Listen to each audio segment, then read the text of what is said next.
DJNTV.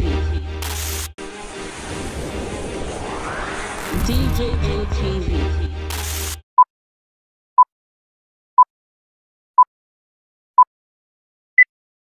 All right, thank you. First of all, I started this on Twitter, but Twitter, they are restricting me.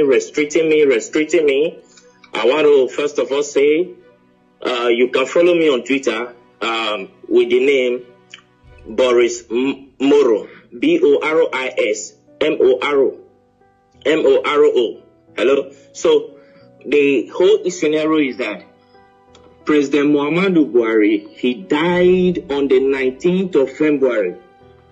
On the 19th of February, please, those analysts, if you can take notes, take pen and your paper and note these things down.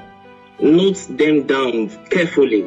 I'll be giving a specific things here, specific details right now. Okay, number one, President Muhammadu Buhari died on the 19th of February, the year 2017. He died in Newcastle, in Freeman Hospital, Newcastle. He died as a result of heart problem, heart disease, which the Nigeria presidency failed to disclose. On the 19th of February, I was in London. By the special grace of God, I'm a journalist. I work with one of the Nigeria broadcasting station and one of the leading Nigeria broadcasting stations. So I covered the event in London. He died in Freeman Hospital, Newcastle. I was there. I covered the event.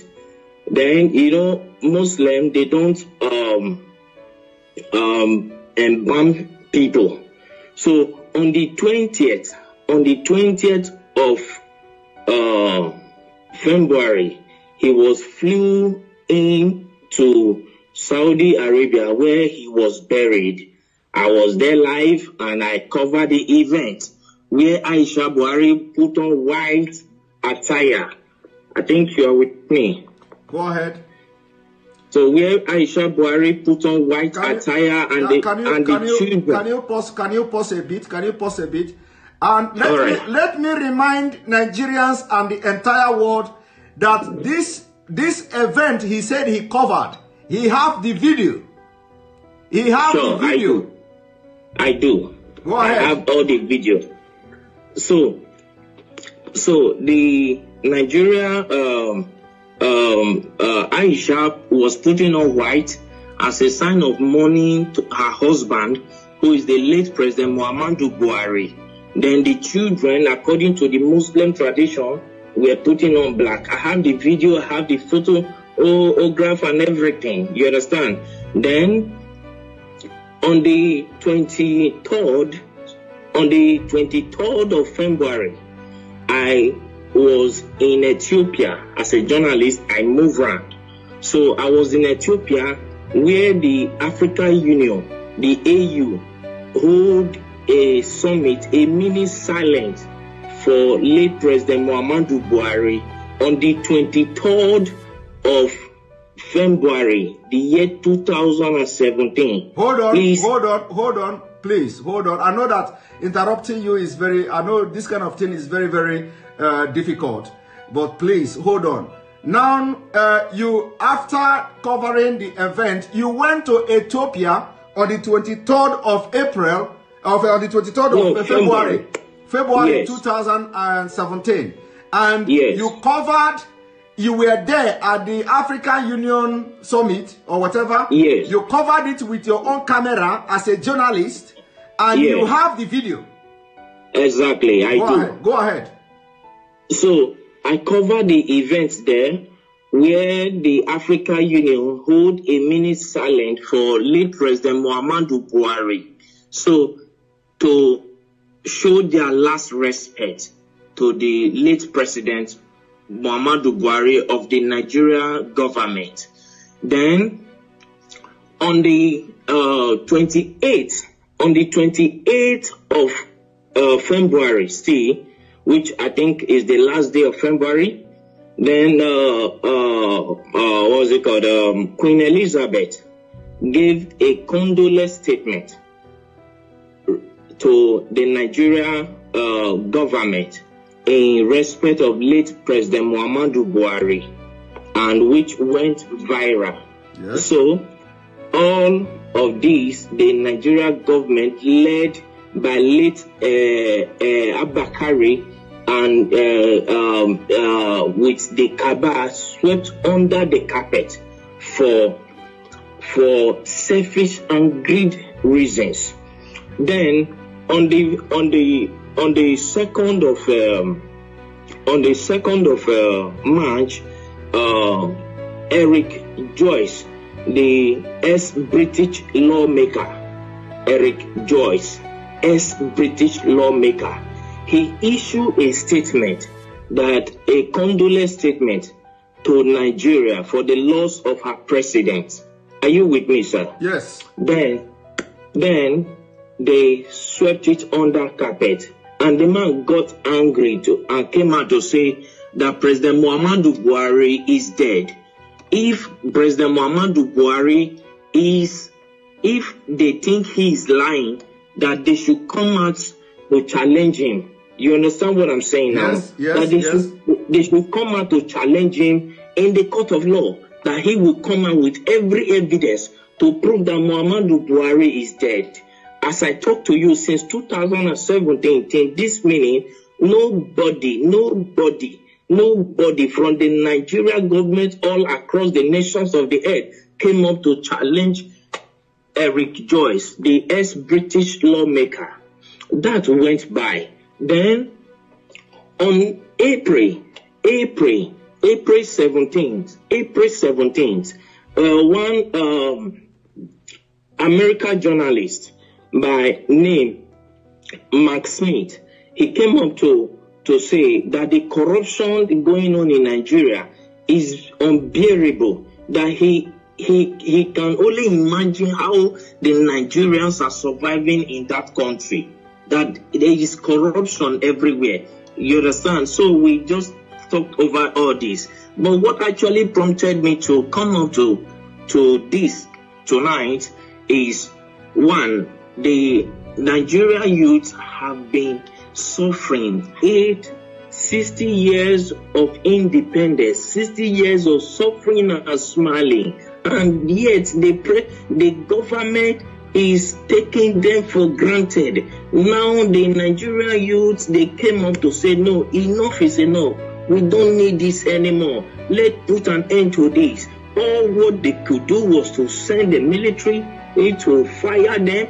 If they think maybe I am lying, let Aisha Buhari, the wife of the late President Buhari, come up to tell me that the imposter parading himself as the Buhari is her husband. If I am lying, okay, hold it there. First of all, I want you to tell me, because you are one of the best journalists, but people don't know. Like I said, you don't need to mention your name.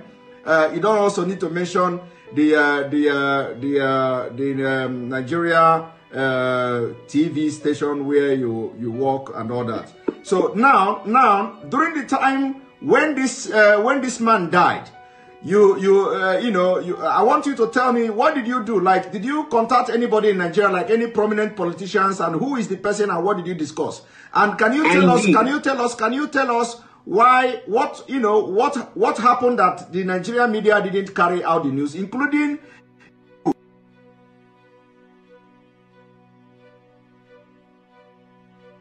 fortunate that Abakari is dead. Abakari did not die of COVID-19. Coronavirus did not kill him. They masterminded his death. That is number one. I have proof for everything I'm saying, because I am a media personnel, and for me to say whatever thing, I know I can prove it anywhere on the earth. You understand what I'm saying? First and foremost, after that we came to Nigeria and we tried to publish the news. Let me state categorically, I don't want to mention the name of the broadcasting this thing I work with. Don't mention it. Yeah. our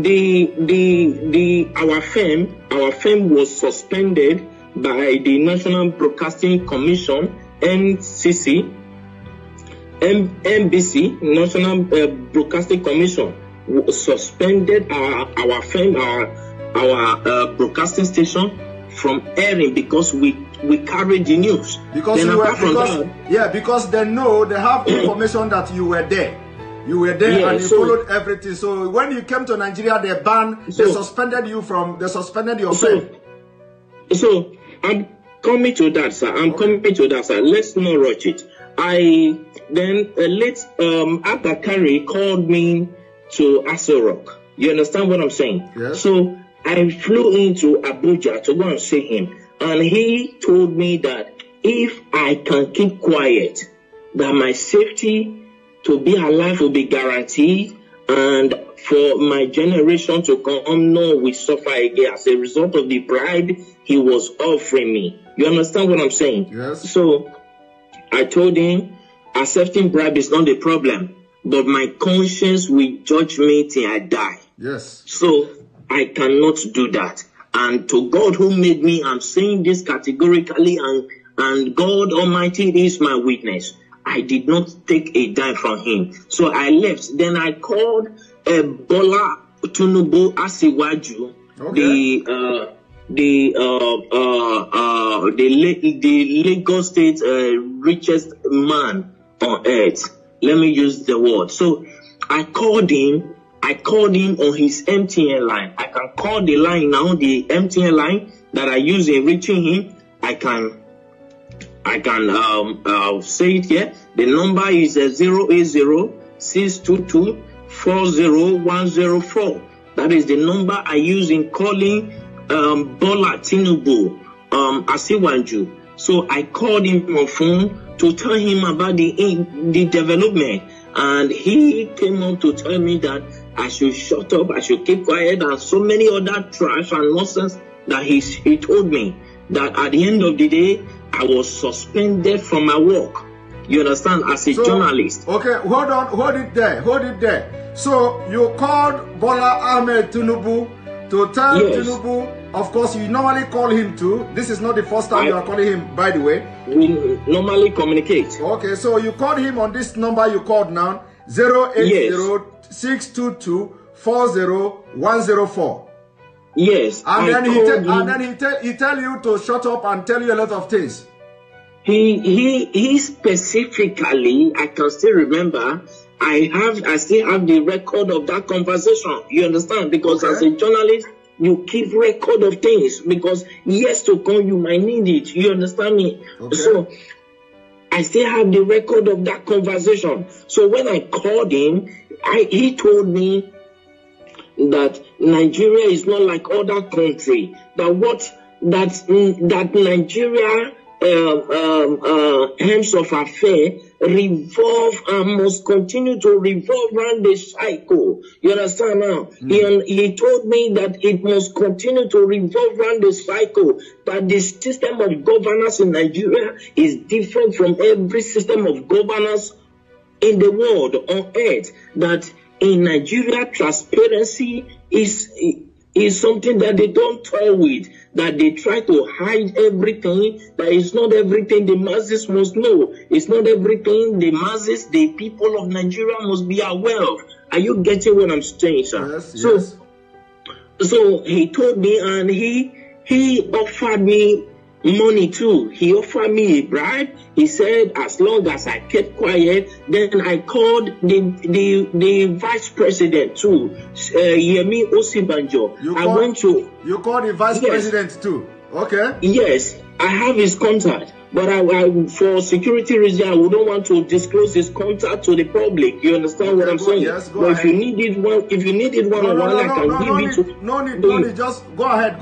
No need. So I called Professor Yemi Osibanjo. I called him. I went to his office to meet him in Aso Rock in Abuja. So when I got there and I told him, sir, we understood, because I was the one that covered that news. I'm from so place. I introduced myself to him and he welcomed me. He sat me down. I told him this according to the law that I I know because my father is a Nigerian. You understand me now? My father is a Nigerian. My mother is from the British. Is from England. So I told him that according to the laws that are known in Nigeria, when the president died, the vice president automatically will become the president. You understand? As a way of moving the country forward. He said that the Nigerian government is not run in that system. I said, no, when Goodluck Jonathan was there, that was what happened. When the president died, he was the vice president and he came up to be the president. You understand what I'm saying? And he said, please, for my safety, I should keep quiet and go my way. That the course of things will play out by itself in Nigeria. The reason I got to understand that. Can you pause a little bit, please? I know that this is very difficult, when I'm, pausing you all the time. So, is it that because of the way you have actively trying to air this news was the reason why you were suspended and sacked or something? I wasn't sacked, sir. I was suspended. Okay, you were suspended. Okay. So was it the reason? Was it the reason you were suspended? Yes. Okay. All right. Go because ahead. I told them that I will publish it. Then as at that time, I was receiving so many threats. Like seriously, people started threatening my life, threatening me here and there. Then I called, what's it called, El-Rufai, because El-Rufai was there when Buhari was being buried in Saudi Arabia. El-Rufai was there, the Sultan of Sokoto was there, Ganduje was there. As at that time, then about 10 or 11 persons, prominent people from Nigeria were there, including other people who came to the burial ground. But the people that were there, El-Rufai was there. The Sultan of Sokoto was there. You understand what I'm saying now? Yes. So when they were burying him in Saudi Arabia,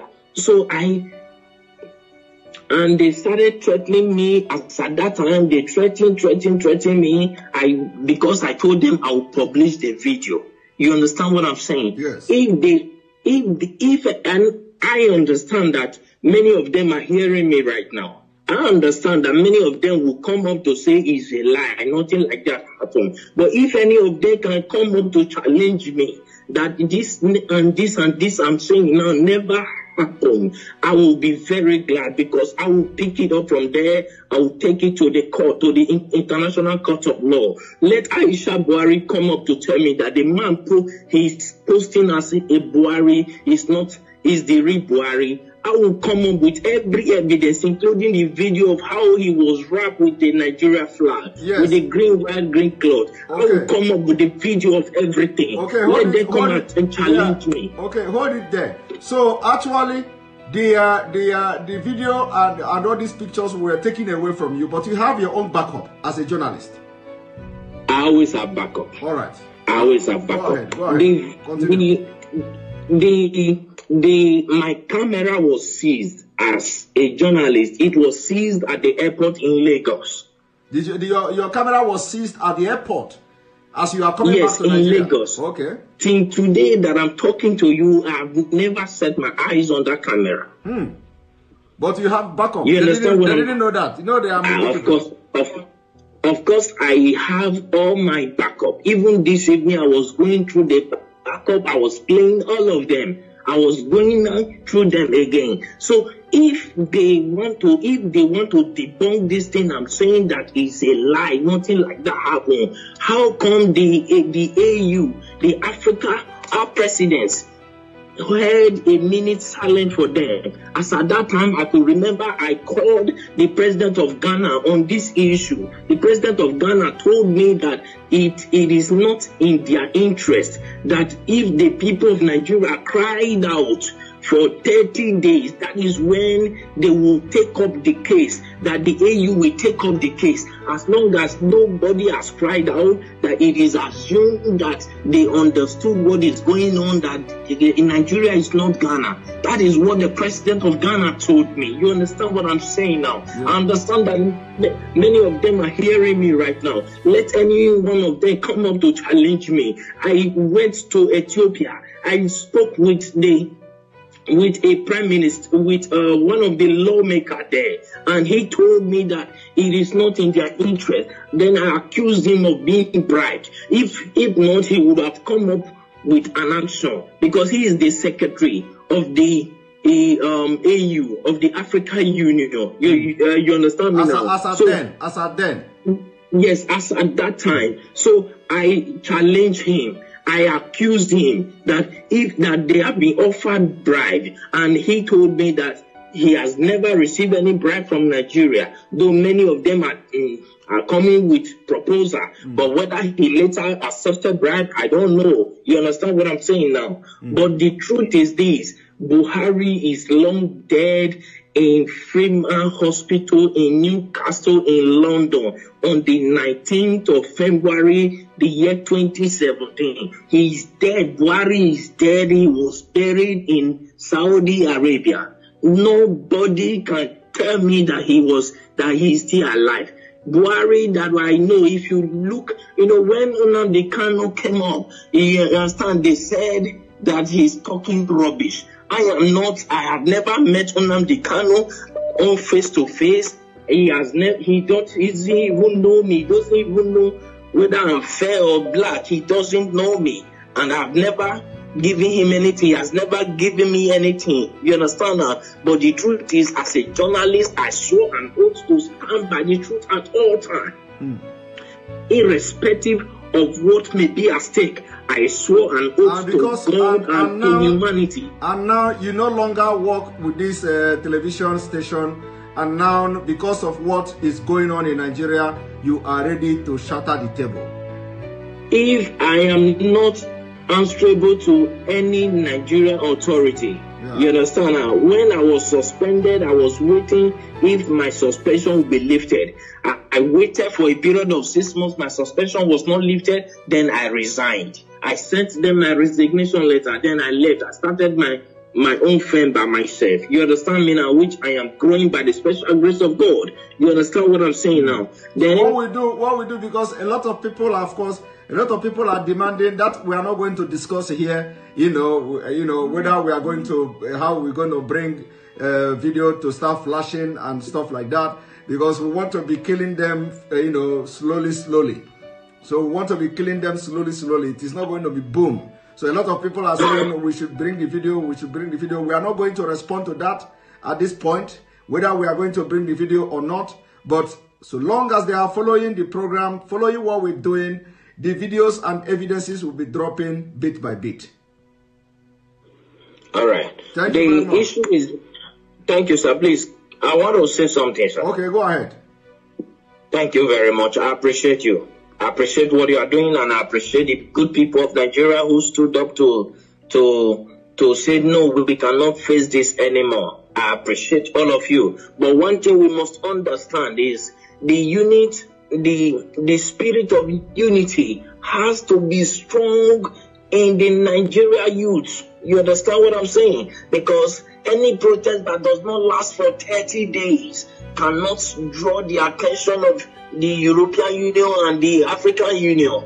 You understand now? Yes. So if I'm saying this to the Nigeria youth, so that they will understand what they are doing. You understand? Because right now, revolution is what is needed. That is why the Nigeria government are doing everything to block everywhere. That is why they paid people to go and shoot. Those are the people, those are the military that Buhari ordered the shooting, and the governor of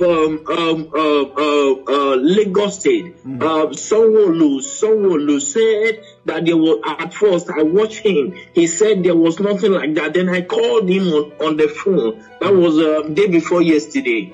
You called someone on the phone. You called someone on the phone the day before yesterday. I have their number.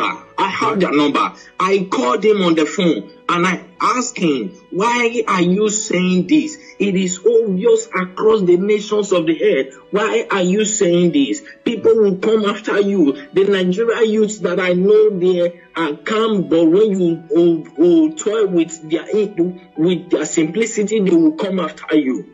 You understand what I'm saying? Yes. Then I believe that was later when he came up to say that they thought nobody died, but he began to look for possible means to change his mouth. Then I called Bola Asiwaju. Then when I learned that he was in France, I flew into France to go and see him, but I was not allowed to see him in his France mansion.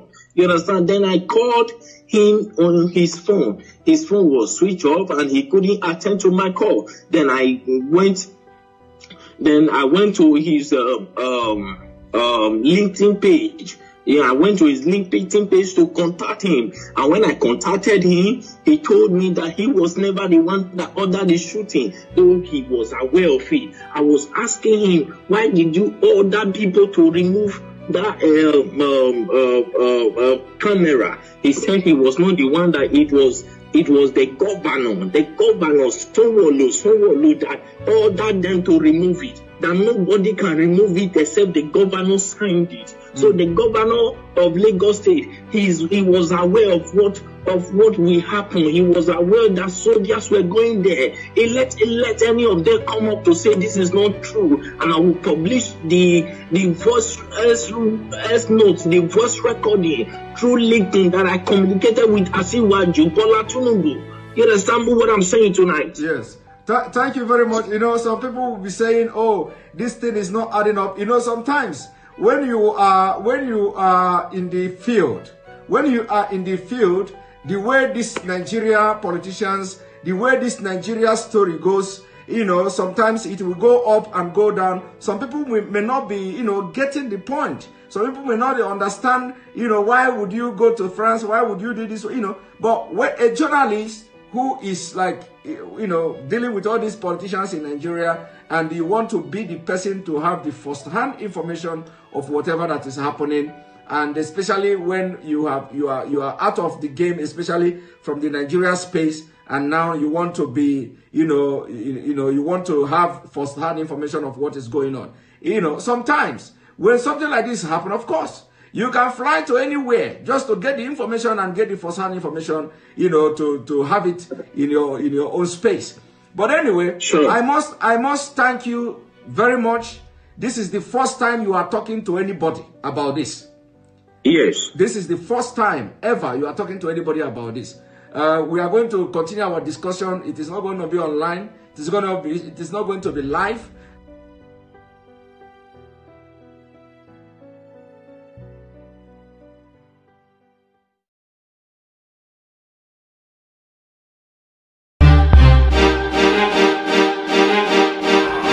DJ LTV.